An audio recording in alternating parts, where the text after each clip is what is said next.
Baiklah, oke. Langsung saja kita mulai ya. Tapi saya berharap teman-teman untuk mengikuti kegiatan ini sampai akhir dan mengaktifkan kameranya bagi yang bisa mengaktifkan kameranya. Baiklah, selamat pagi kakak abang dan teman-teman semuanya. Hari ini kita kembali lagi di Rumah Prestasi Sharing Session.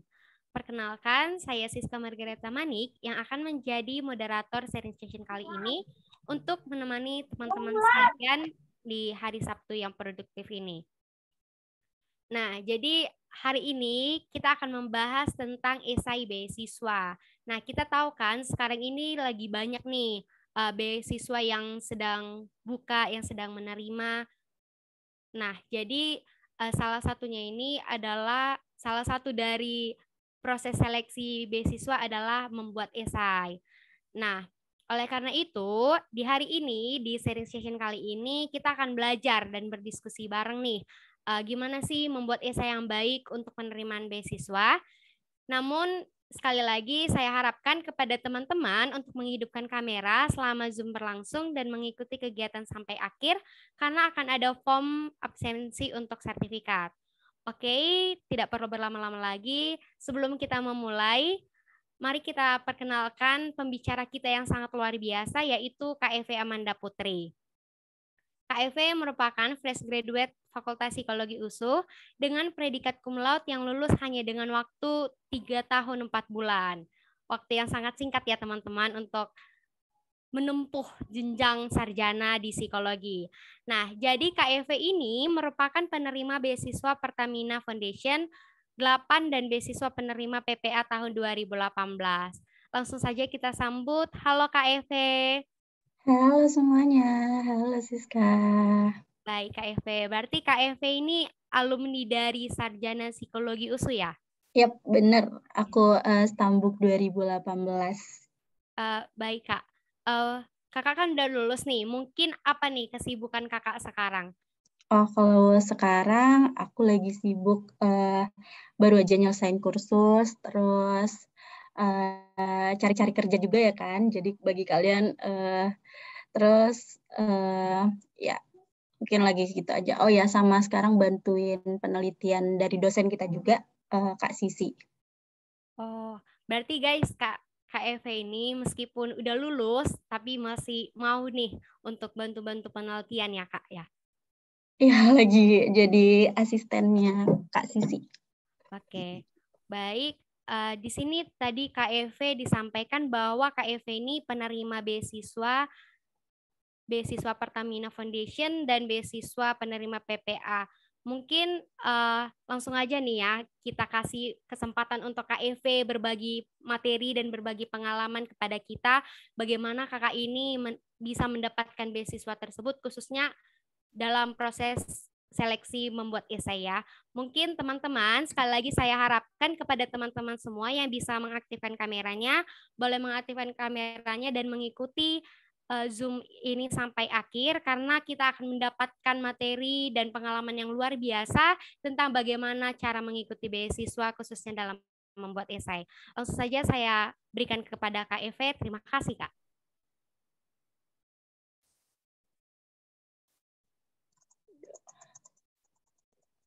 Sorry guys. Oke.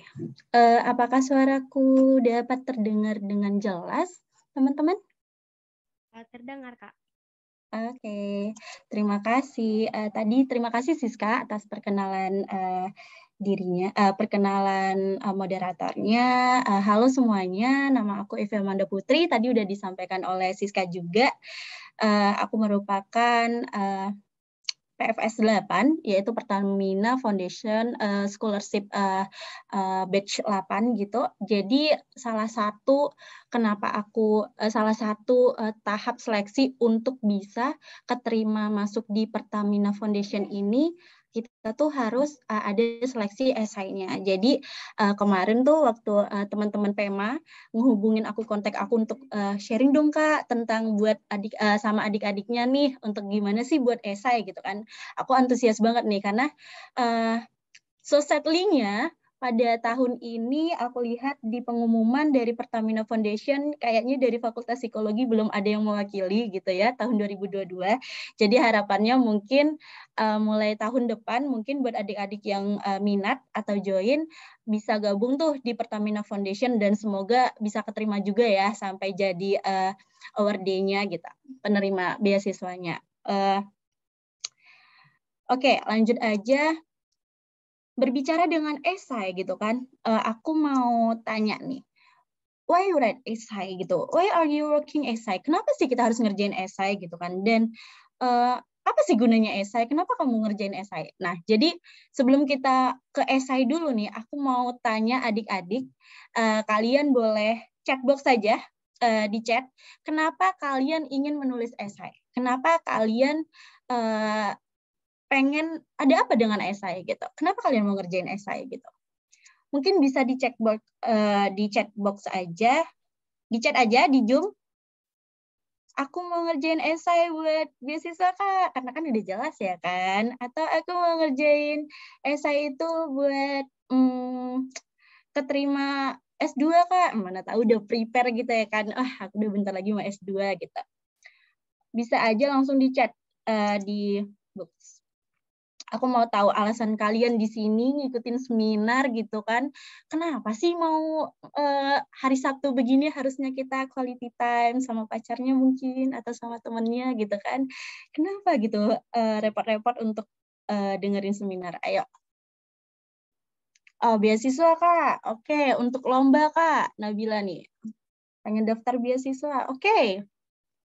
Pengen nambah soft skill Kak. Oke, interesting, menarik. Oke, udah. Oh, karena esai di psikologi nggak ada ya tugas untuk membuat esai ya. Oke,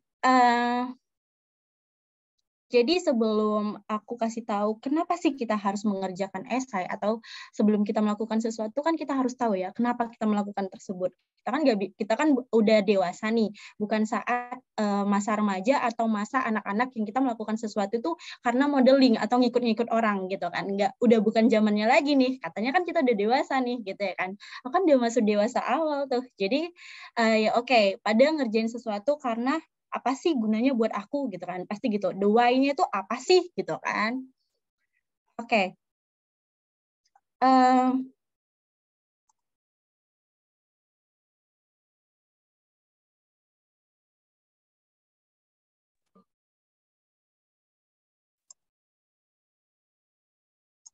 Oke.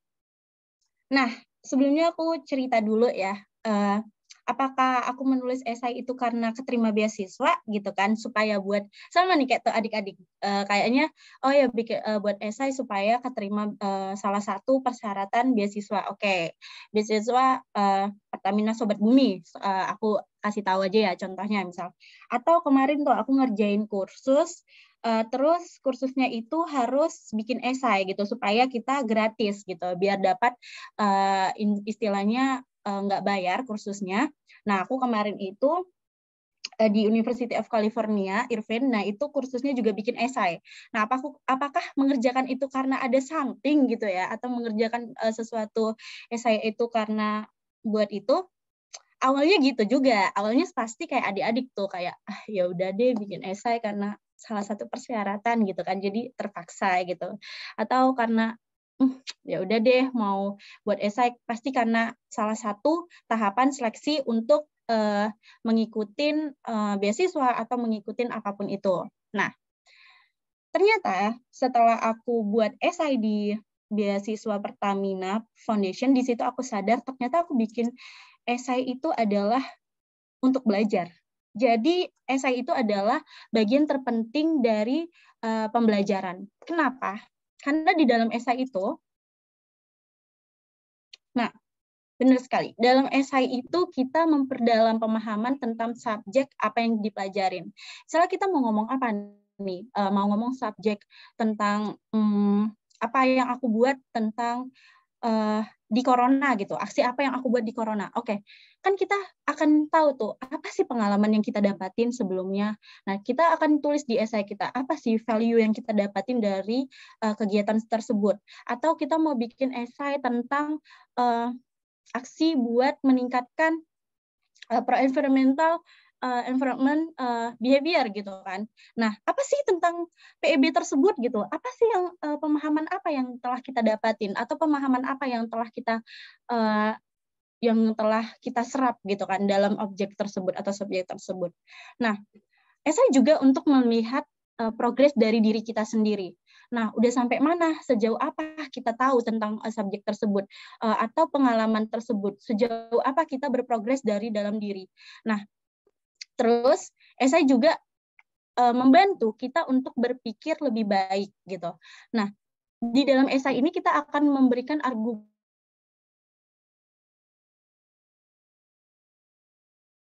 Nah, itu membuat kita untuk berpikir lebih baik. Oh, ternyata aku kemarin melakukan aksi ini toh yang aku dapetin. Oh, ternyata nggak cuma aksi-aksi doang atau kalian ngikutin misalnya kayak galang dana gitu kan. Oh, ternyata nggak cuma ikutin galang dana doang, tetapi di dalam galang dana itu aku mendapatkan sesuatu lebih baik, memberikan kemanusiaan, dapat untuk saling berbagi gitu kan. Dan itu membuat kita berlatih untuk berpikir untuk lebih baik. Nah, sebelum tadi kita sebenarnya tadi kita udah bicara tentang esai gitu ya kan. Sebenarnya apa sih esai tersebut? Nah, oke. Nah, esai tersebut itu untuk esai itu apa sih gitu kan? Dan sebenarnya esai itu yang kayak gimana gitu kan? Nah, esai itu adalah menurut KBBI, dia merupakan sebuah karangan atau tulisan yang membahas masalah sepintas dari sudut pandang pribadi atau penulis. Jadi benar-benar esai ini subjektif gitu, benar-benar apa yang kita pikirkan atau pemahaman kita tentang sesuatu tersebut. Nah, lalu sebenarnya aslinya itu esai itu berasal dari bahasa Perancis, yang mana diambil dari kata essayirs yang berarti trial atau tes atau eksperimen atau to try. Jadi esai tersebut diambil dari kata-kata ingin mencoba. Oke, kita garis bawain dulu ya, ingin mencoba gitu. Lalu pada tahun 1580, si Michael de Montaigne menerbitkan sebuah buku besar tentang potongan pendek tentang pendapatnya mengenai berbagai mata pelajaran yang dia sebut essays. Nah, lalu 7 tahun kemudian, Francis Bacon menerbitkan koleksi yang lebih kecil, namun tidak kalah pengaruhnya. Ia juga menyebutkannya itu essays. Nah, oke, berpikir tentang esai, kita harus berpikir tentang eksperimen.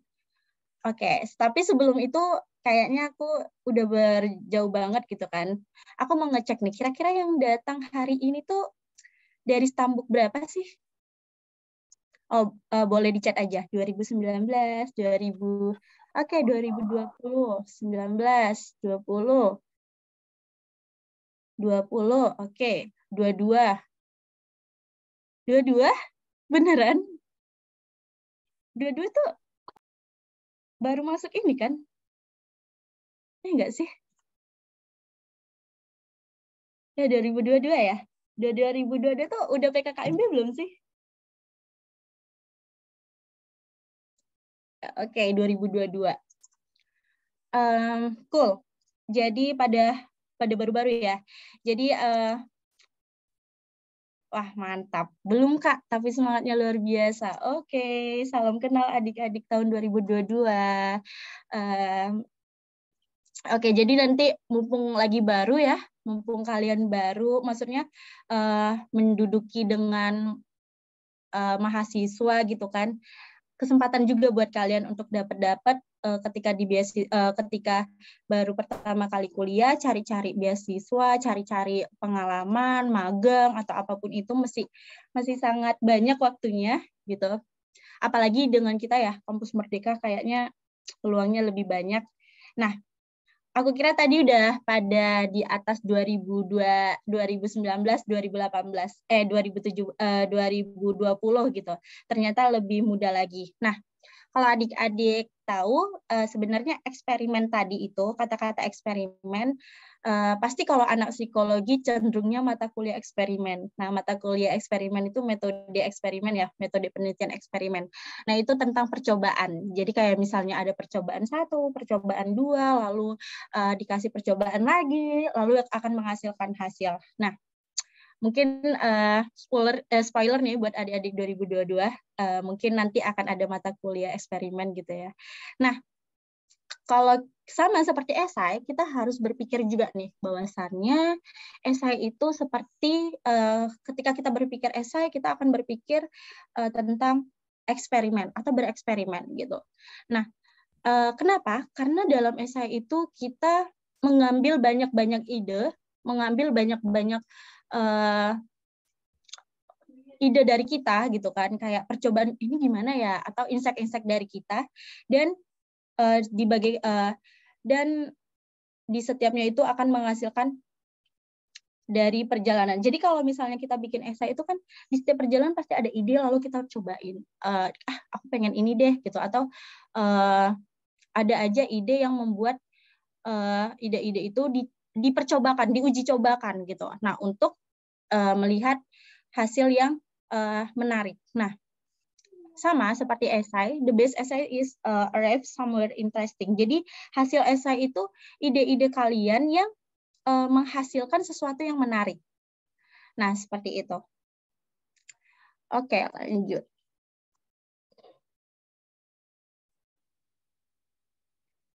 Nah, jenis-jenis esai itu ada 2, ada formal esai dan ada informal esai. Disusun kalau formal esai disusun dengan aturan penulisan yang runtut, sistematis, kata-katanya juga baku, lalu mereka juga lengkap gitu, pembukaan, isi, penutupan gitu. Nah, kalau informal esai dia disusunnya itu secara tidak konvensional. Nah, penulis itu tidak mengutamakan kelengkapan materi sajiannya, tapi lebih mengutamakan ekspresi atau pengungkapan kesan terhadap peristiwa atau permasalahan yang terjadi.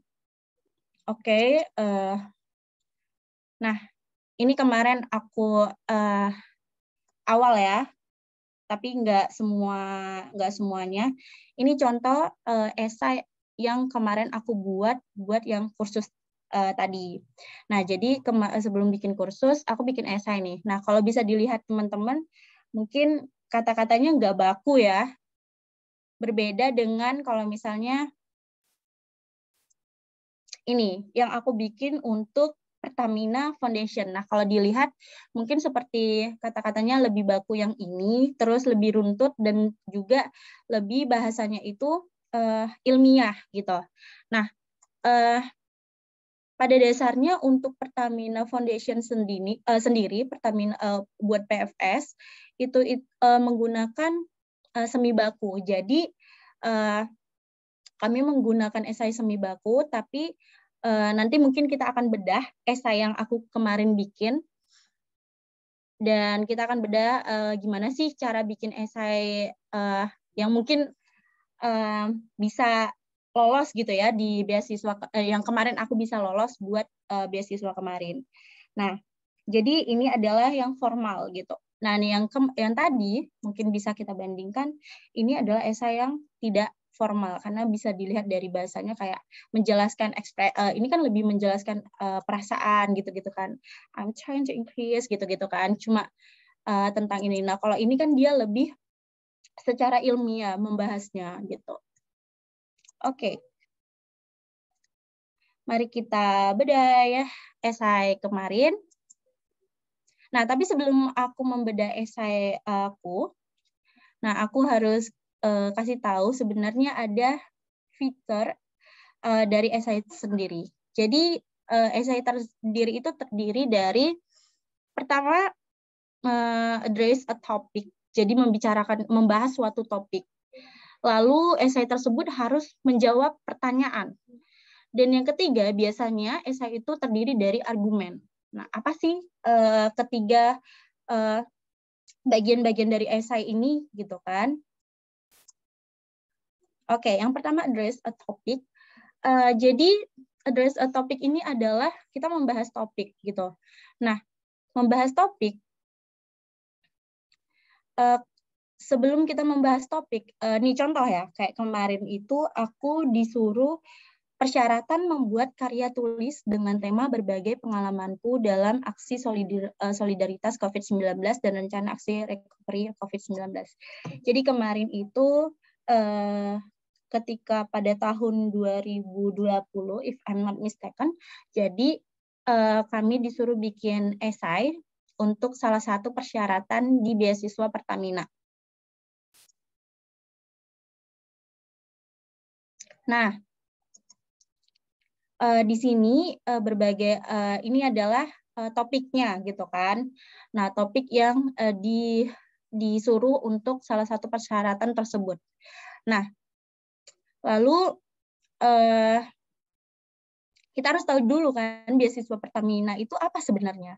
Nah, beasiswa Pertamina Sobat Bumi merupakan apresiasi kepada mahasiswa berprestasi secara akademik, aktif dalam organisasi atau kegiatan sosial kemasyarakatan, serta memiliki kepedulian terhadap lingkungan. Jadi, kalau misalnya PFS 8 atau sering disebut dengan beasiswa Pertamina Sobat Bumi, karena memang salah satu tujuan dari beasiswa tersebut adalah untuk menciptakan pemimpin anak-anak muda yang memiliki yang memiliki ramah lingkungan, jadi peduli terhadap lingkungan sekitarnya, seperti itu. Nah, kalau misalnya kita dapat dua informasi ini, jadi untuk adik-adik sebelum kalian lihat esai, lihat dulu sebenarnya beasiswanya itu tujuannya untuk apa. Nah, beasiswanya tersebut sasarannya bagaimana, dan beasiswa tersebut dia lebih tertarik di bidang apa. Apakah soft skill, apakah memang dia terhadap kegiatan kemanusiaan gitu. Nah, kalau misalnya Sobat Bumi sendiri, aku melihatnya ini dia lebih berfokus terhadap lingkungan gitu. Nah, sebenarnya sama, kegiatan sosial kemasyarakatannya juga merupakan aspek yang penting bagi mereka. Tapi dari namanya aja Sobat Bumi gitu kan. Nah, itu menurut aku mereka lebih mengutamakan kepedulian terhadap lingkungan. Nah, maka dari itu aku memutuskan tuh untuk membuat topik esai yang berkaitan dengan lingkungan gitu. Nah, kalau misalnya teman-teman itu dihadapkan misalnya untuk seperti ini, kasus seperti ini, teman-teman yang pertama untuk membuat esai itu harus lihat dulu apa sih perspektif teman-teman terhadap topik ini gitu. Lalu posisinya teman-teman gimana? Mau lihat topik ini bagaimana? Apa perspektifnya? Apa pandangan teman-teman terhadap topik tersebut. Nah, berbagi pengalamanku dalam aksi solidaritas COVID-19. Berarti kan ada di situ share pengalaman dan juga rencana aksi. Ada rencana aksinya gitu kan, recovery COVID-19. Karena menurutku beasiswa Pertamina ini merupakan beasiswa yang sangat peduli terhadap lingkungan, maka aku membuat esai yang sesuai dengan sasaran mereka gitu. Jadi teman-teman harus lihat what's my perspective on this topic gitu. Apa perspektifnya? Ditanya lagi gitu. Oke, sorry. Nah, lalu kita harus menjawab pertanyaan-pertanyaan yang tadi. Nah, kalau misalnya teman-teman dihadapkan dengan seperti ini, hal yang pertama teman-teman harus lihat itu adalah melihat perspektif. Lalu untuk membuat paragraf pertama, teman-teman harus bikin pertanyaan seperti ini. Kayak memulai dengan membuat kata-kata dengan kalimat why dan how. Jadi kenapa? Kenapa itu penting? Kenapa kayak misalnya, oh aku ngambil topiknya ini, terus kenapa ya? Kenapa penting? Terus gimana ya cara aku ngelakuin aksi? Terus kenapa ya? Kenapa aksi itu penting? Nah, itu kayak gitu-gitu pertanyaan yang teman-teman bikin itu ditulis atau juga ditanyakan aja gitu. Nah, lalu teman-teman harus di dalam esai tersebut harus menjawab pertanyaan-pertanyaan tersebut. Nah, menjawab pertanyaan itu penting, tapi akan lebih baik pertanyaan tersebut dijawab dengan beberapa argumen. Nah, argumen itu seringkali kita bilang dengan disagreement atau ketidaksetujuan gitu. Nah, bukan. Yang dimaksud di sini adalah bukan kita misalnya terhadap sesuatu, kita tidak setuju terhadap sesuatu. Tidak, tapi argumen yang yang dimaksud dalam membuat esai tersebut adalah argumen-argumen tentang membuat case, making a case. Nah, kita melihat kejadian atau melihat kasus gitu. Kalau misalnya teman-teman mau tahu contoh argumen-argumen yang benar dalam kehidupan sehari-hari, contohnya kita lihat kayak pengacara. Pengacara itu ketika di pengadilan, dia berargumen, memberikan alibi-alibi untuk membela partnernya, untuk membela kliennya gitu kan. Nah, itu argumen-argumen seperti itulah yang kita gunakan. Jadi bukan aku nggak setuju nih, aku nggak setuju terhadap sesuatu karena gini-gini. Enggak, tapi teman-teman harus lebih berkritis. Kenapa itu terjadi ke saat sesuatu tersebut? Kenapa dia melakukan itu? Kenapa itu penting gitu kan? Kenapa alibi-alibi apa yang membuat itu menjadi suatu yang penting gitu-gitu. Nah, itu dikasih argumen, tapi juga jangan lupa dikasihkan evidence-nya, bukti-buktinya. Nah, argumen yang baik adalah argumen yang membahas topik dan pertanyaan dan menjawab pertanyaan. Oke, mungkin pada masih bingung ya. Jadi kita bedah aja esainya. Nah, jadi kemarin ini adalah esaiku yang kemarin waktu aku nyoba beasiswa Pertamina Foundation pada tahun 2021, baru tahun kemarin, baru juga. Nah, jadi tapi sebelum itu apakah terlihat dengan jelas, teman-teman? Saya terlihat, Kak. Oke, baik. Terima kasih. Nah, jadi kalau teman-teman lihat di sini, tadi aku mengambil topik, kayak tadi kan kita membahas suatu topik, lalu aku lihat, oh ternyata Pertamina ini fokusnya terhadap lingkungan. Lalu aku bikin topiknya adalah edukasi aplikasi lokal, upaya mengatasi dampak pandemi dan pro lingkungan. Jadi ada edukasi tersebut kayak aplikasi lokalnya. Di sini aku ambil aplikasi Kepul. Teman-teman tahu aplikasi Kepul tidak? Nah, kalau teman-teman belum tahu belum pernah dengar aplikasi Kepul apa? Aplikasi Kepul itu dibuat oleh alumni USU juga, tapi mereka dari Fakultas Fasilkom. Jadi aplikasi Kepul itu adalah aplikasi untuk jual beli sampah. Jadi kita misalnya bisa menjual sampah dan mereka akan membeli. Jadi sistemnya itu kayak Gojek ya teman-teman. Kayak misalnya, jadi ada aplikasinya, terus nanti kita mau jual apa, misalnya buku, terus misalnya botol atau minyak gitu, minyak yang udah tidak dipakai lagi. Lalu seperti itu. Lalu kita nanti di aplikasi tersebut kita mau jual, misalnya teman-teman mau jual, nanti akan ada pengepul-pengepulnya yang membeli dan menyamperi ke rumah teman-teman sendiri. Nah, jadi aplikasi Kepul itu yang seperti itu. Nah, jadi di sini aku tujuannya edukasi aplikasi lokal upaya mengatasi dampak pandemi dan pro lingkungan.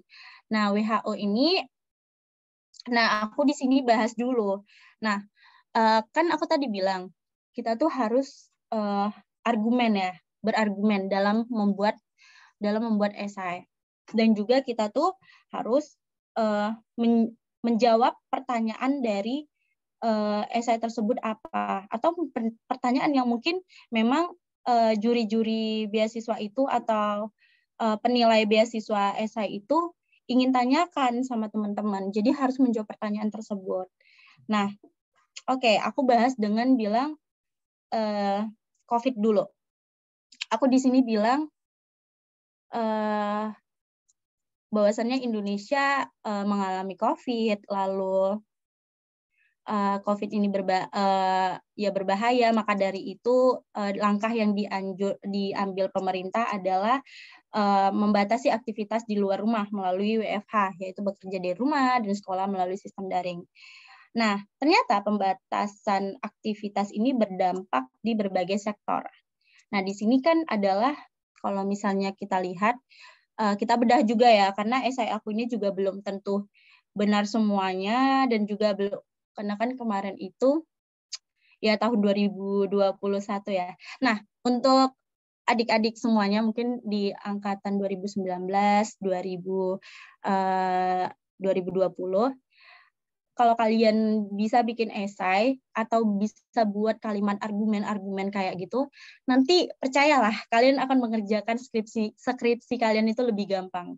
Karena memang untuk skripsi sendiri, apalagi bab 1, latar belakang, lalu nanti ada pembahasan, itu membutuhkan argumen-argumen yang setelah kita berargumen, kita harus tahu kenapa kita mengatakan. Jadi argumen itu ada 3 poin. Yang pertama, kita memiliki argumen tersebut. Di sini aku bilang bahwasannya COVID apa ya? Sorry. Nah, COVID sendiri kayak misalnya, COVID sendiri itu di sini berbahaya intinya. Jadi aku bilang bahwasannya pemerintah melakukan kebijakan karena adanya pembahayaan COVID tersendiri. Nah, itu harus ada argumen tersebut ditandai dengan bukti. Kenapa COVID itu berbahaya dan harus dilakukan kebijakan pemerintah gitu kan. Nah, di situ Nah, di situ aku bilang bahwasannya di sini tuh karena udah banyak orang yang meninggal lah gitu kan. Jadi salah satunya kita harus pemerintah melakukan kebijakan. Nah, ternyata kebijakan ini pembatasan aktivitas ini berdampak di berbagai sektor. Aku bilang kayak gitu. Nah, contoh yang kedua, argumenku adalah bahwasannya COVID ini selain berbagai sektor, tapi COVID ini juga membuat adanya penurunan tingkat pendapatan dan juga membuat pendapatan dan juga meningkatnya pengangguran gitu.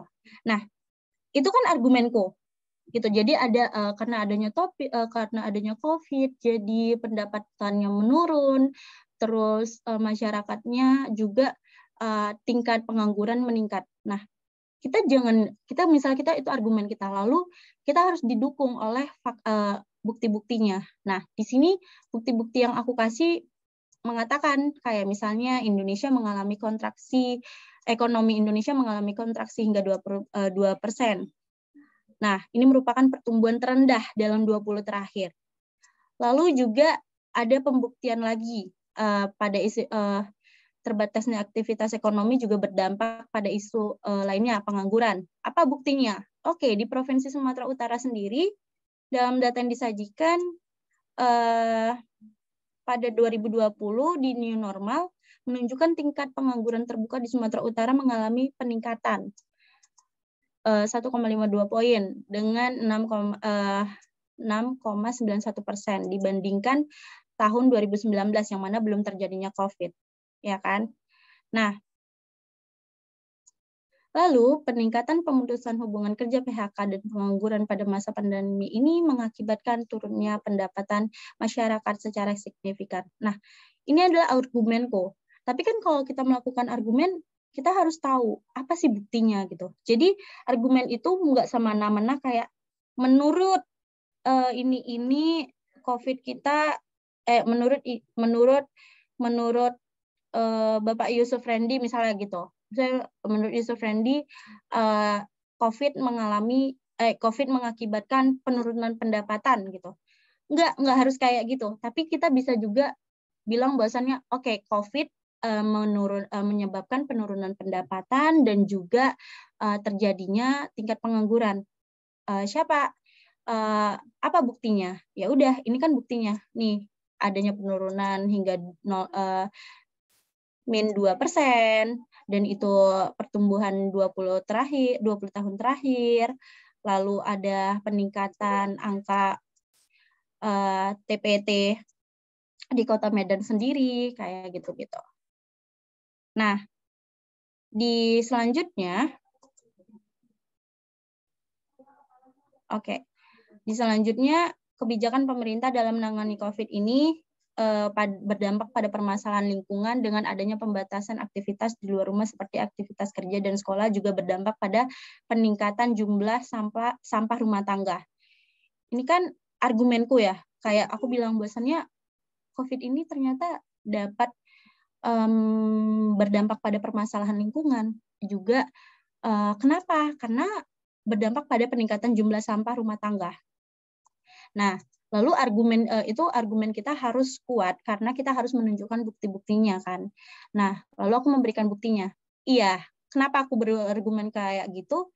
Karena menurut data SIPSN menunjukkan sampah yang dihasilkan pada tahun 2020 sebagian besar berasal dari rumah tangga, dan juga mereka bilang bahwasannya jumlah sampah di rumah tangga meningkat selama pandemik gitu. Intinya aku bilang kayak gitu. Dan ini adalah data-datanya yang menunjukkan penguatan argumenku. Lalu aku bilang jumlah sampah meningkat, sementara itu kesadaran masyarakat dalam perilaku membuang sampah itu masih sangat rendah. Dengan apa contoh pembuktiannya? Ditandai Kota Medan sebagai salah satu kota metropolitan terkotor pada 2019. Nah, maka dari itu perlu adanya aksi atau kegiatan dalam peningkatan kesadaran masyarakat untuk menangani masalah lingkungan dalam meningkatkan pendapatan masyarakat. Nah, jadi aku bilang bahwasannya sampah kita makin meningkat di pandemi, sementara kita juga perilaku untuk Kota Medan sendiri aja dalam pembuangan sampah sendiri aja masih sangat minim, ditandai dengan adanya Kota Medan sebagai kota terkotor. Nah, itu kan adalah pembuktian argumenku. Jadi teman-teman untuk berargumen kalian harus menunjukkan apa argumennya, kenapa kalian berargumen seperti itu, dan buktinya itu apa. Ditandai dengan bukti-buktinya. Bisa melalui data, bisa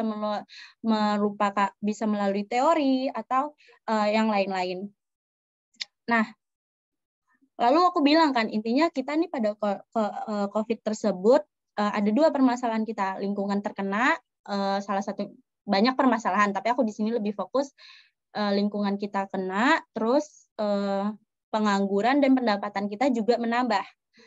Nah, makanya aku kasih rencana aksi itu yaitu dengan edukasi ke pool. Kenapa dengan edukasi ke pool? Karena dengan kita membuang sampah, kan kalau misal kita buang sampah kan sayang banget kan. Jadi kenapa nggak sih kita jual aja sampahnya, kayak misalnya minyak-minyak bekas dikasih dikepul gitu kan. Terus misalnya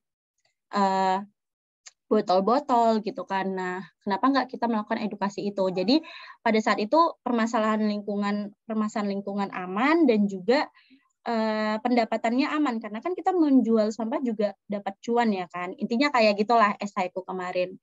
Lalu karena ada rencana aksi, aku juga bilang bahwasannya kemarin aku sempat merencanakan aksi, yaitu aksinya SDGs, yaitu kami ngasih sembako gitu sama orang yang di COVID. Intinya kami kasih makanan, sembako. Itu adalah aksi aku yang kemarin. Jadi aku bilang walaupun aku melakukan aksi, tapi itu bukan jangka yang panjang. Karena kan kalau kita kasih makanan atau kita kasih sesuatu itu bukan hal yang ya oke, kita kasih makan hari ini, untuk besok gimana gitu kan. Jadi untuk jangka panjangnya adalah rencana aksi aku yang mengatakan bahwasanya untuk meningkatkan pendapatan juga bagi masyarakat Kota Medan, seperti itu teman-teman. Oke, kayaknya aku udah diingetin sama panitianya. Oke, masih ada ya. Nah, jadi di situ aku bahas bahwasannya pada tahun 2020 aku menjadi, nah kenapa aku bilang tadi esaiku ini semi formal, karena di sini aku ngasih tahu nih pengalamanku. Jadi kalau misalnya kalau dilihat dari kata-katanya, kan aku di sini saya gitu kan. Nah ini semi formal. Jadi aku bilang bahwasannya pada tahun 2020 aku juga melakukan aksi yang mendukung SDGs, Sustainable Development Goals, yang kedua yaitu Zero Hunger. Nah, pada tahun 15 Agustus 2020, jadi aku salah satu volunteer dari Mitra Food Truck Sedekah. Nah, untuk ikut membantu pendistribusian paket donasi kepada masyarakat tidak mampu pada saat pandemi. Jadi aku bilang bahwasannya aku juga kan tadi kan topiknya untuk share aksi kita yang untuk COVID kemarin kan. Jadi aku bilang aku ngadain aksi, namun mengingat pandemi berlangsung dengan waktu yang cukup lama dan memiliki dampak yang sangat besar, salah satunya itu PHK dan pengurangan sumber penghasilan masyarakat, perlu adanya aksi yang bertujuan jangka panjang dalam meningkatkan kesejahteraan masyarakat dan mencari sumber penghasilan masyarakat dengan memanfaatkan sumber daya manusianya, yaitu membuat masyarakat secara mandiri menambah penghasilan mereka dengan jangka waktu yang panjang. Dengan salah satunya yaitu mungkin bisa menjual sampahnya melalui aplikasi tersebut gitu. Nah, jadi kan pendapatannya meningkat dan juga permasalahan lingkungan kita juga berkurang seperti itu.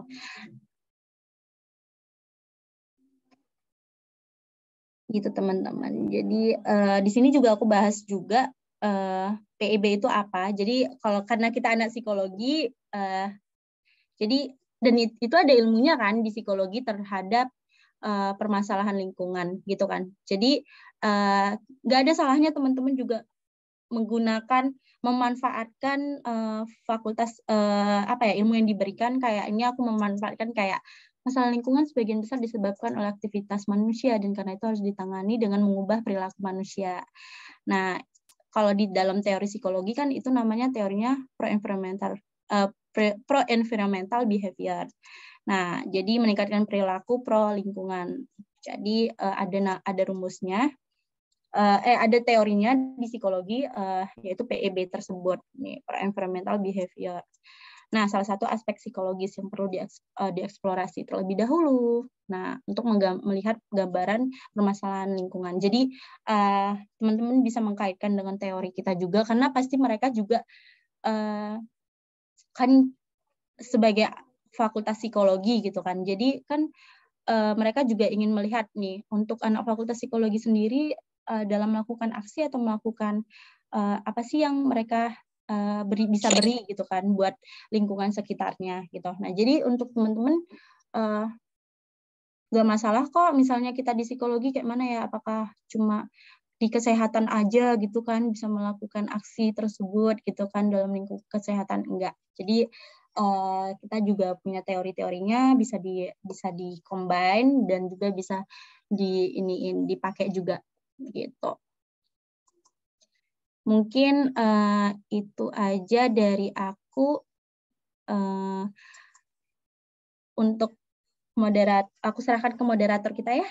Pada Siska aku persilahkan.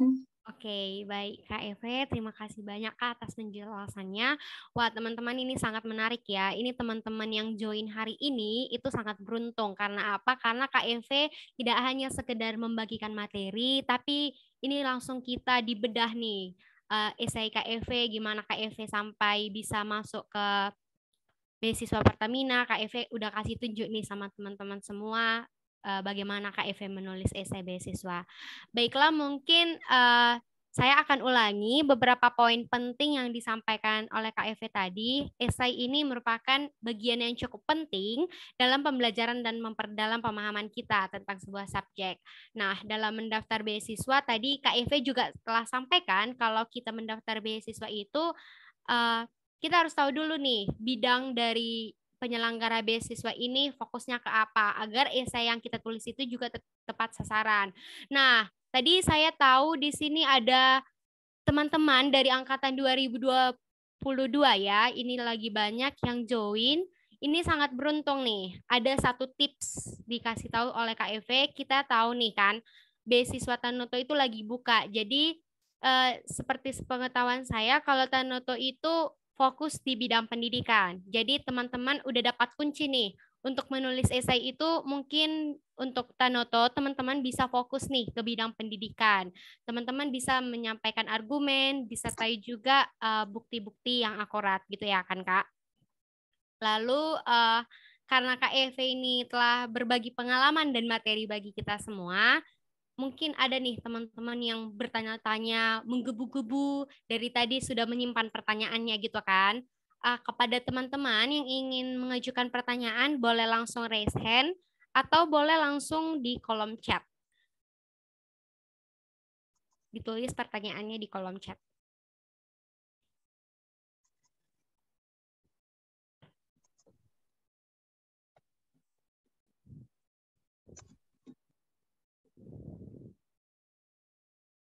Baik, mungkin ini ada beberapa pertanyaan yang kami telah kumpulkan nih, Kak. Jadi kami kemarin buat di dalam story Instagram, ada pertanyaan dari beberapa teman yang ingin bertanya nih langsung kepada Kak Eve. Mungkin akan saya bacakan aja ya, Kak, pertanyaannya.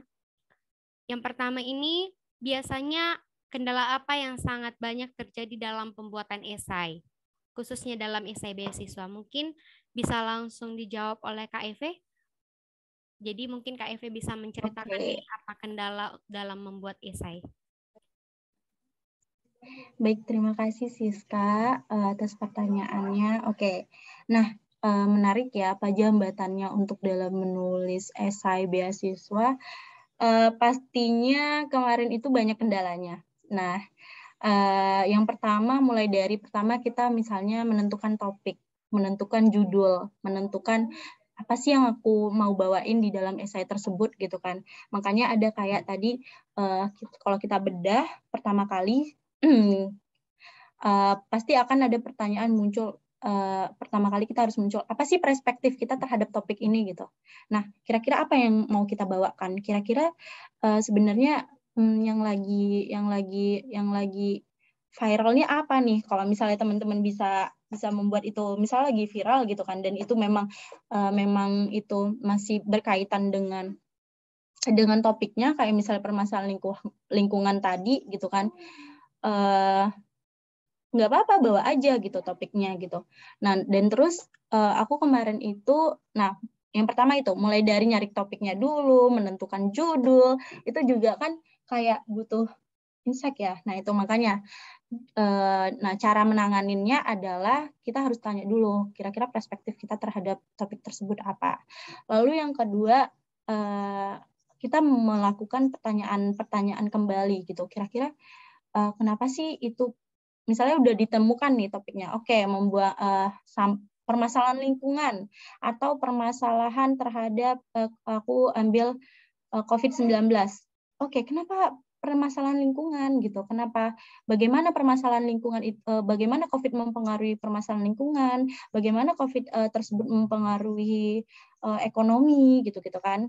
Nah juga, nah itu akan muncul pertanyaan-pertanyaan yang harus kita jawab. Nah, cara menjawab pertanyaannya tersebut, ya kita harus menggunakan argumen-argumen kita gitu.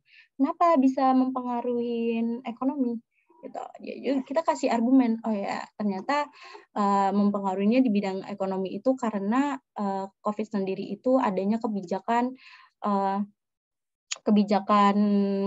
apa tadi, pembatasan aktivitas, yang mana kita disuruh di rumah aja. Terus ini baik untuk tidak menimbulkan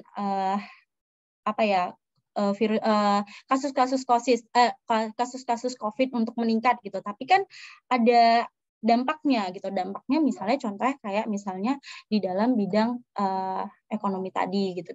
Nah, pas buat itu teman-teman memang perlu kita membaca topiknya, melihat data-datanya, terus lagi melihat misalnya teman-teman, aku juga tadi lihat-lihat jurnal gitu kan, karena ada teori tadi, terus lihat-lihat berita, kira-kira kemarin itu tertariknya itu gara-gara kan pada tahun 2020, terus didengar gitu bahwasannya Medan itu sebagai kota metropolitan terkotor se-Indonesia. Wih, kok kok ini ya, kok sangat harus bangga atau memalukan ya rasa-rasanya sebagai kita yang di Kota Medan gitu kan. Itu kan pada saat itu kan lagi menurutku karena aku yang maksudnya kita yang berdomisili di Medan, ya pasti berita tersebut sangat membuat kita khawatir ya kayak gitu-gitu. Nah itu kan jadi makanya itu juga jadi yang menarik gitu, karena aku tadi bilang ada yang kalau misalnya teman-teman ada yang viral, ambil aja yang kayak gitu. Tapi bahas lagi gitu. Nah sering-sering baca berita, lihat-lihat jurnal. Kalau teman-teman lihat misalnya mau pengen mengkaitkannya dengan teori itu juga. Terus menyusun katanya. Nah, jadi kalau misalnya dalam menyusun kata, kalau teman-teman kayak misalnya tadi tuh membuat argumen, lalu menyusun katanya gitu kan, itu kan ada parafase. Kalau parafase tuh kalau misalnya adik-adik tahu 2022 nih, kalau misalnya bikin makalah nanti di parafase ya, jangan di copy paste. Nah, itu nanti kalau misal di copy paste nanti bakalan kena tuh sama dosen-dosennya, karena dosen-dosen psikologi termasuk dosen yang agak peka terhadap kayak gitu. Apalagi kalau misalnya nulis skripsi kan. Nah, jadi kalau misalnya itu agak di parafase gitu, atau nanti kita membuat kalimat atas dengan kalimat bawah itu terlihat secara saling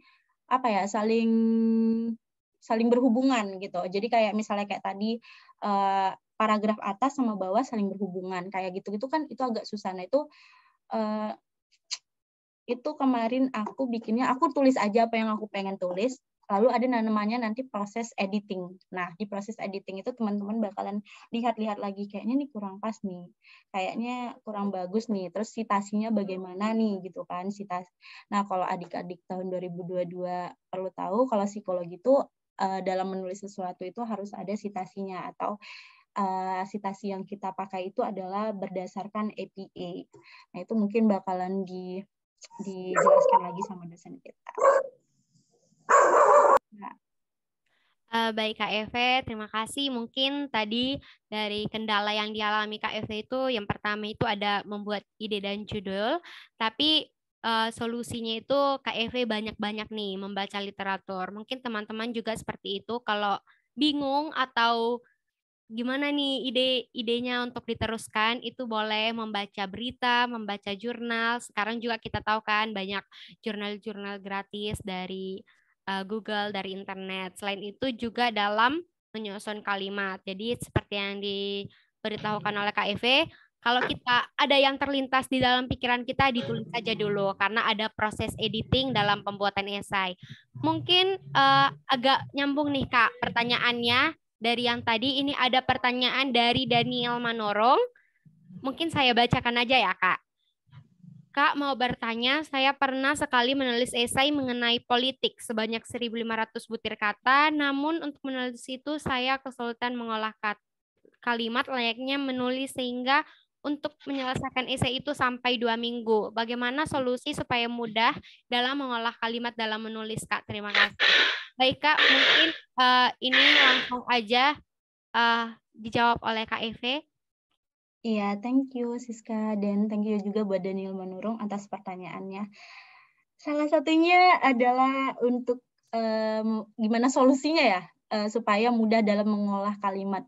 Nah, satu-satunya cuma solusinya adalah berlatih. Karena itu memang benar-benar untuk kebiasaan kita ya. Karena kalau misalnya teman-teman, aku akan spill sebentar ya, kalau misalnya aku tentang menulis skripsi gitu. Nah, mungkin banyak juga teman-temanku sharing kalau misalnya menulis skripsi itu di awal-awal itu pasti kita itu acak kadul gitu kalimatnya, pasti direvisi sama dosennya, pasti ada proses, ini kamu maunya apa, kamu mau nulisnya maksudnya apa, ini kenapa saya belum nangkap ya apa yang kamu tulis gitu-gitu, itu pasti ada. Nah, tapi setelah udah berjalannya di bab 2, di bab 3 yang tadinya mereka setelah direvisi, terus nanti mengulang lagi, setelah direvisi lagi, ditulis lagi, setelah direvisi lagi, diperbaiki lagi kata-katanya, seperti itu. Nah, kayak udah di bab 3, bab 4, itu apa ya, teman-temanku banyak bilang lebih gampang gitu menulisnya gitu, karena memang udah proses latihan. Jadi kalau misalnya apa cara solusi terbaik untuk lebih mudah dan dalam mengolah kalimat mungkin adalah berlatih. Jadi sering-sering berlatih buat esai. Nah, kalau kebiasaan anak psikologi aku juga dulu waktu di awal itu tuh bikinnya itu bikin makalah itu di copy paste kan. Copy paste diartikan, diterjemahkan gitu. Nah, kalau misalnya males gitu kan, oke, copy paste. Nah, itu jangan, kalau bisa di paraphrase aja. Jadi kalau misalnya kalian ada longgar, diusahakan di paraphrase. Tugas-tugasnya itu di paraphrase. Jadi kalian tuh udah terbiasa untuk mengolah kata sendiri. Jadi pas nanti skripsi ataupun nanti tentang buat esai kayak gini, itu udah terbiasa kayak gitu. Nah, yang kedua adalah mungkin sering-sering lihat esai orang atau sering-sering lihat penelitian orang, bagaimana dia menjelaskan sesuatu, atau bagaimana dia ingin memberikan idenya atau menjelaskan argumen-argumennya. Nah, itu kita akan lihat bahwasannya, oh, kayak gini ya ternyata dia menuliskannya. Nah, aku kemarin kan dapat dosen pembimbing yang lumayan bagus gitu kan dalam menulisnya. Jadi aku dapat dosen pembimbing Pak Omar pada saat itu. Nah, dia kan udah dari lulusan luar negeri gitu kan. Nah, di situ kami pertama kali, aku ingat banget, pertama kali kami bimbingan sama dia kasih tesisnya, buku tesisnya, terus dia bilang, baca nih, gitu. Terus ya udah kami baca, terus kami lihat, oh ternyata Pak Omar itu berargumen kayak gini ya, cara dia menuliskan argumennya kayak gini ya, cara dia menuliskan sesuatu yang berkaitan dengan subjek tersebut, oh kayak gini ya nulisnya gitu. Oh ternyata kayak gini ya untuk menuliskan ide kita ya gitu. Nah, jadi mungkin bahkan dapat tuh pola-polanya membantu teman-teman juga dalam memudahkan dan mengolah kalimat tersebut. Kak Eve, terima kasih atas jawabannya. Mungkin itu ya untuk teman kami Daniel. Mungkin saya ulangi sekali lagi ya untuk solusi bagaimana supaya kita dapat mudah dan mengolah kalimat dalam menulis itu. Yang pertama, sering-sering berlatih, lalu juga sering membaca esai atau penelitian orang lain. Jadi kalau udah kita terbiasa, seperti ada pepatah mengatakan ala bisa karena biasa. Jadi kita membiasakan diri untuk menulis, membiasakan diri untuk membaca, pasti kita akan bisa menulis esai kita dengan mudah dan baik. Oke, ini ada pertanyaan tambahan mungkin ya dari Daniel. Kemungkinan juga membaca buku sesering mungkin ya. Benar. Nah, bisa langsung dijawab Kak Eve. Iya benar ya kan Kak? Benar Daniel. Jadi kalau misalnya bahas buku, baca buku itu kan kita akan tahu ya kayak kalimatnya atau dia menjelaskan tentang something subjeknya gitu kan. Kita kan bakal tahu, oh dia maksudnya kayak gini. Terus baca gini. Tapi kalau misalnya yang dibaca buku novel nggak bisa. Jadi kalau misalnya buku ilmiah bisa, tapi kalau misalnya buku ilmiah kayak psikologi gitu kan, buku-buku psikologi bisa sebenarnya, tapi kita yang nggak memiliki ketertarikan pada saat itu. Jadi mikirnya udah kayak, aduh tugas, aduh buku psikologi gitu. Jadi mungkin kalau mau baca buku yang misalnya tertarik pada sesuatu aja, misalnya aku lagi tertarik sama bagaimana apa ya, kalau misalnya tertarik pada dunia bisnis misalnya kayak bisnis itu keberatan juga ya. Jadi kayak misalnya tertarik pada semi ilmiah gitu, tapi kayak misalnya automatic behavior gitu kan, ada bukunya yang kayak gitu-gitu, atau kalian yang mau lihat itu, nah itu lihat-lihat aja tuh buku-buku yang kayak gitu. Baik Kak Eve, terima kasih Kak atas jawabannya. Mungkin kepada saudara Daniel, mungkin itu jawaban yang bisa diberikan oleh Kak Eve. Oke, baik. Terima kasih kembali Daniel. Nah, ini ada pertanyaan lagi Kak dari anak 2022, tapi mungkin dia malu-malu, mungkin akan saya bacakan aja ya Kak. Izin mau bertanya Kak, Kakak dalam membuat esai dapat sumber-sumber datanya biasa dari mana saja Kak? Apakah dari Google saja? Mungkin pertanyaannya bertanya kepada Kak Eve nih khususnya dalam membuat esai kemarin, apakah Kak Eve itu sumbernya hanya dari Google atau dari sumber mana gitu Kak? Mungkin bisa diceritakan Kak? Oke, terima kasih Siska atas pertanyaannya. siapa tadi yang nanya? Oh, masih malu-malu ya. Halo, halo adik gitu ya. Oke, pertanyaannya adalah untuk sumber-sumber sumbernya apakah dari Google aja atau dari mana? Yang pertama, Google itu sangat membantu ya. Kita dari Google bisa lihat berita, dari Google juga bisa lihat jurnal, dari Google juga bisa ya jurnal-jurnal online gitu kan. Nah, kalau misalnya kayak tadi aku memerlukan data statistik gitu. Nah, aku bukanya data statistik. Nah, terus kayak misalnya kayak tadi aku mau lihat tingkat pengangguran tadi kan, tingkat pengangguran di Kota Medan. Ya, aku lihatnya data-data statistik tentang pengangguran di Kota Medan gitu. Atau tadi aku mau jadi kita kan berargumen terus kita memerlukan bukti kan dalam argumen tersebut. Nah, misalnya apa sih buktinya itu berupa apa gitu? Oke, berupa data-data statistik. Oke. Aku lihat di data statistik. Atau tadi aku melihat bahwasannya pengelolaan sampah di Kota Medan itu adanya peningkatan pengolahan sampah. Jadi aku lihatnya di apa ya tadi ya, SP yang tentang sampah. Nah, jadi di situ ada tentang data-data yang mengatakan bahwasannya tingkat gimana sih sampah apa ya, pembuangan sampah di Kota Medan itu bagaimana kayak gitu. Nah, ini Sistem Informasi Pengelolaan Sampah Nasional SIPSN. Nah, itu kan juga dia menunjukkan nih pada tahun 2020 ada berapa ton sampah di rumah tangga gitu-gitu kan. Jadi seperti itu kita lihat gitu. Nah, atau kalau misalnya aku mau bilang nih bahwasannya permasalahan lingkungan itu salah satunya yang dipengaruhi oleh aktivitas manusia gitu, aktivitas yang dilakukan oleh manusia. Nah, itu kan ada teorinya. Nah, teorinya tersebut kan bisa kita lihat dari jurnal. Nah, terus misalnya itu terus kemarin itu aku sudah beruntungnya aku kemarin waktu daftar ini aku udah dapat permasalahan sosial matkul kita, dan di situ ada bukunya dari Bell. Jadi pada saat itu aku lihat di buku Bell dan mengatakan bahwasannya salah satunya permasalahan lingkungan itu dipengaruhi oleh manusia, dan terus di situ ada teorinya pro-environmental behavior. Nah, di situ ada dari buku Bell, ya udah aku tambahin dari buku Bell. Gitu. Terus selanjutnya baca berita. Nah, untuk kalau berita itu ya nggak mungkin kita lihat koran karena aku juga bukan sering-sering baca koran, enggak. Terus kalau misalnya apa lihat-lihat berita dari Kompas atau apa di Google juga bisa kan gitu. Kayak yang tadi ada aku butuh berita ternyata Kota Medan dinobatkan kota terkotor gitu, metropolitan se-Indonesia. Nah, itu kan dari berita ya kayak gitu-gitu. Nah, jadi kalau misalnya apa bikin argumen atau juga lihat, atau kalau nggak bikin argumen lihat pembuktiannya dari yang pengen kita lihat, atau memang adik-adik lihat baca-baca berita terus nanti akan muncul tuh argumen-argumennya, atau juga muncul tuh ide-ide untuk menulis esainya tersebut. Baik, Kak Eve, terima kasih atas jawabannya. Mungkin untuk adik yang lagi malu-malu bertanya langsung, mungkin udah menjawab nih pertanyaan dari Kak Eve. Jadi bisa kita nih dalam mencari sumber itu lewat berita, lewat jurnal, maupun lewat buku. Baik, terima kasih kembali ya. Oke, baik Kak, mungkin ini masih ada waktu, mungkin masih ada yang ingin bertanya kepada Kakak Abang.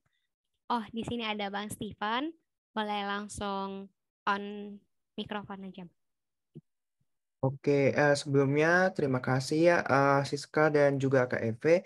Jadi Steven ingin bertanya nih kepada Kak Eve nih.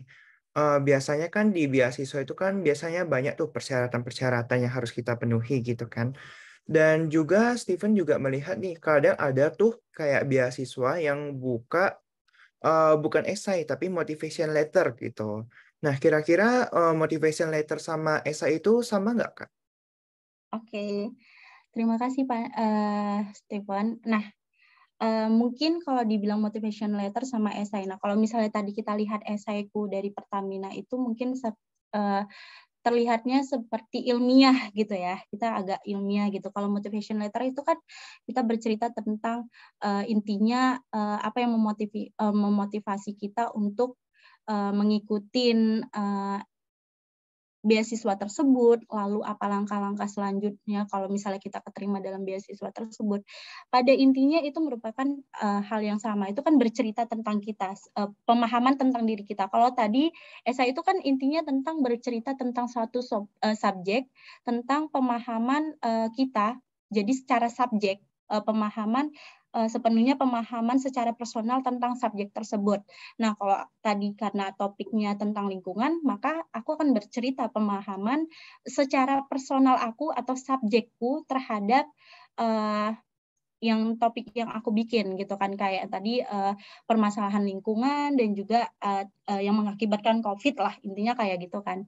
Nah, kalau misalnya di motivation letter kita akan bercerita tentang pemahaman kita atau sejauh mana diri kita untuk ingin mendapatkan beasiswa tersebut atau mendapatkan apa sih tujuan-tujuan atau goals hidup kita untuk beasiswa tersebut kalau misalnya keterima, atau memang meyakinkan mereka bahwasannya aku tuh orang yang seperti ini, dan aku tuh layak diterima. Itu kan tentang pemahaman kita tentang diri kita sendiri gitu kan. Kita berbicara tentang diri kita sendiri. Sebenarnya tadi motivation letter sama seperti yang tadi aku kasih contoh informal esai yang buat aku kursus tadi. Nah, itu bercerita tentang diri aku. Aku siapa? Lalu aku bercerita tentang aku itu siapa? Aku mahasiswa fresh grade dari ini. Terus kenapa aku tuh tertariknya dalam bidang apa? Oh, aku tertarik dalam bidang human resources. Nah, itu ternyata sesuai nih dengan se-align nih dengan kursus yang mau aku ambil, yaitu hiring practice gitu kan, tentang rekrutmen, tentang juga onboarding, tentang juga proses seleksi karyawan gitu. Karena kesesuaian minatku dengan itulah kenapa aku harus ngambil ini gitu kan. Lalu aku bercerita tentang tujuannya aku ngambil ini supaya untuk mengembangkan karirku, bla bla bla bla bla bla. Lalu aku sangat ingin sekali nih mengambil pelajarannya itu gini gitu. Intinya tentang argumen. Kenapa kita pengen ini? Oke, aku pengen tentang, tapi argumennya tentang diri kita ya. Argumennya, oh aku pengen ngambil beasiswa ini. Kenapa? Gitu. Ditunjukkan dengan apa? Oh, ditunjukkan dengan passionku. Ditunjukkan aku udah telah melakukan magang. Misalnya kayak aku passionku di dalam human resources. Terus kenapa aku mengambil ini gitu kan? Aku berargumen aku pengen ngambil ini. Kenapa aku melakukan berargumen seperti itu? Karena aku itu untuk menunjang karirku gitu kan. Terus dibuktikan dengan apa? Oh iya, dibuktikan dengan aku tuh juga udah pernah loh magang-magang tentang human resources. Kan intinya kayak gitu. Nah, ada pembuktian juga gitu kayak gitu. Aku udah telah melakukan ini dan juga sesuai dengan passionku gitu. Jadi memang kalau tadi subjeknya tentang ilmiah, kalau yang misalnya motivation letter adalah subjeknya tentang diri kita sendiri, sejauh mana pemahaman kita tentang diri kita sendiri, dan sejauh mana kita memberikan argumen-argumen atau meyakinkan orang-orang tentang bahwasannya kita layak nih untuk mendapatkan beasiswa tersebut. Gitu, Steven. Oke, terima kasih Kak. Mungkin Steven mau ingin nanya sedikit lagi nih Kak. Biasanya di esai itu kan ada tuh, kita tahu tuh kan semua paragraf, ada paragraf-paragrafnya itu kan. Itu kira-kira setiap paragrafnya itu perlu dikasih sumber nggak Kak? Oh, setiap paragraf. Kalau memang mau ngambilnya memang dari sumber orang lain, ya kita harus ngasih. Kalau misalnya itu argumen kita, ya nggak perlu dikasih sumber. Kayak tadi ada yang di paragraf bawah di esaiku itu tidak ada sumbernya karena memang aku menceritakan tentang kontribusi yang aku buat selama COVID. Aku menceritakan pengalaman pribadiku kan di saat itu. Dan di situ kan benar-benar aku yang nulis, bukan aku mengutip siapa atau aku membutuhkan data dari mana gitu. Jadi tergantung kita. Kalau memang itu tulisan kita, ya jangan disumberin kan kita sumbernya gitu. Kalau misalnya memang ada orang lain, kita ngutip orang lain atau parafrase dari buku lain, kita harus tuliskan gitu. Karena kalau misalnya nggak dituliskan, kita termasuk pelagiat kan gitu. Oh, begitu ya, Kak. Oke deh, Kak. Mungkin dari Steven cukup itu aja, Kak. Terima kasih, Kak. Ya, sama-sama, Stephen. Oke, baik Bang Steven telah bertanya dan terima kasih juga kepada Kak Eve. Mungkin sekali lagi saya simpulkan ya Kak, untuk pertanyaan dari Bang Steven, apakah essay beasiswa ini berbeda dengan motivation letter? Jadi jawabannya itu berbeda ya kan Kak. Nah, jadi kalau untuk essay beasiswa itu teman-teman uh, tentang pengetahuan kita terhadap subjek yang ilmiah. Jadi bagaimana argumen kita terhadap subjek yang ilmiah, sedangkan motivation letter itu pemahaman kita tentang diri kita sendiri. Baiklah, karena waktu sudah habis dalam sesi diskusi, mungkin teman-teman ini masih banyak nih yang aduh aku mau bertanya, aduh aku kepo kali lah tentang ini. Mungkin bisa menghubungi panitia agar nanti dihubungkan kepada KEV. Baik, mungkin kita tutup aja untuk sesi diskusinya. Untuk teman-teman boleh bertanya nanti lewat saya atau lewat IG Pema USU. Nah, mungkin untuk itu kami akan memberikan apresiasi sebagai bentuk terima kasih kami kepada KEV yang telah bersedia berbagi ilmu dan pengalaman dalam bagaimana pembuatan ICB siswa. Oleh karena itu, saya berikan kepada Ketua Pelaksana Rumah Prestasi, Bang Steven Leonardi, untuk penyerahan sertifikat.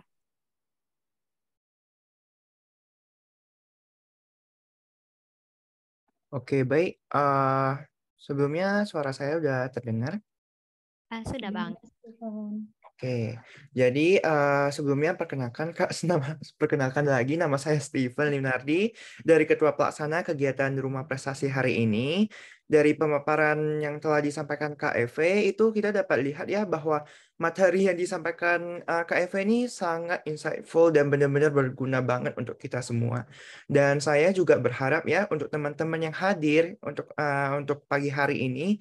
Semoga apa yang dipaparkan oleh KEV semuanya dapat dimengerti karena memang benar esai itu sekarang banyak digunakan gitu baik dalam lomba ataupun esai-esai gitu atau beasiswa gitu ataupun untuk keperluan yang lain. Untuk itu saya Steven sebagai perwakilan dari panitia akan memberikan apresiasi kepada KEV berupa sertifikat dan nanti akan kami kirimkan ke kakak ya Kak. Jadi mohon diterima ya, Kak. Terima kasih Stephen dan Pema dan khususnya panitia yang telah mengadakan sharing session kita kali ini. Saya ucapkan terima kasih atas sertifikatnya. Semoga juga ilmunya juga bermanfaat juga ya buat adik-adik. Baik Kak, terima kasih kembali untuk KEV. Baik teman-teman, sebelum kita masuk ke sesi akhir, kita akan ada absensi. Jadi kami harapkan untuk seluruh teman-teman mengisi form absensi agar nanti mendapatkan sertifikat. Selain itu juga kami memberikan pengumuman dan informasi kepada teman-teman semua, khususnya di sini banyak angkatan 2022 ya.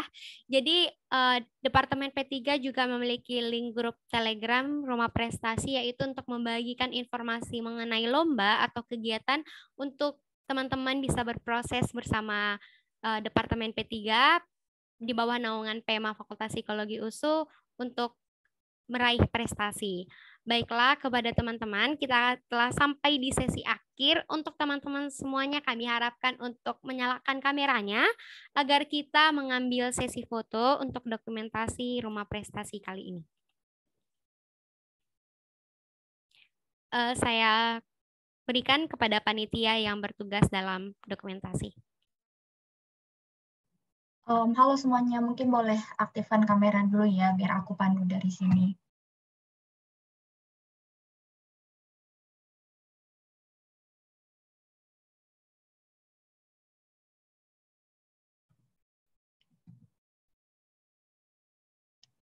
Oke, mungkin teman-teman yang ada di rumah bisa kasih gaya terbaiknya, aku screenshot dari sini ya. 1, 2, 3. Baik, slide kedua.